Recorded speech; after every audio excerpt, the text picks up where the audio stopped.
Hi అండి. అల్లం వెల్లుల్లి పేస్ట్ ఎలా చేయాలో చూపిస్తాను. ముందుగా ఒక పావు కేజీ అల్లం చిన్న చిన్న ముక్కలుగా కోసి పెట్టుకోవాలి.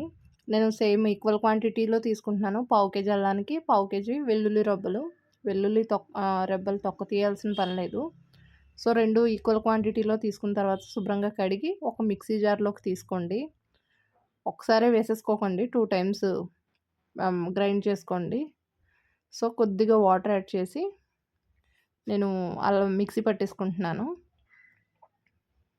వాటర్ బాగా ఎక్కువ వేసేయకుండా కొంచెం ఒక స్పూన్ వాటర్ యాడ్ చేసుకొని మెత్తగా మిక్సీ పట్టుకోవాలి పేస్ట్ లాగా. సో అలా పట్టిన దాన్ని ఒక ఎయిర్ టైట్ కంటైనర్‌లో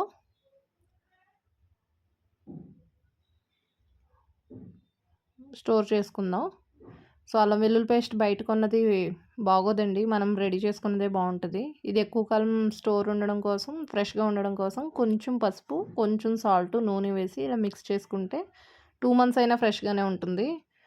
సో మనకి వర్కింగ్ లేడీస్‌కి, ఇంట్లో ఉన్న వాళ్ళకి కూడా క్యారేజ్ టైంకి అది హడావిడి లేకుండా ఈజీగా అయిపోతుంది.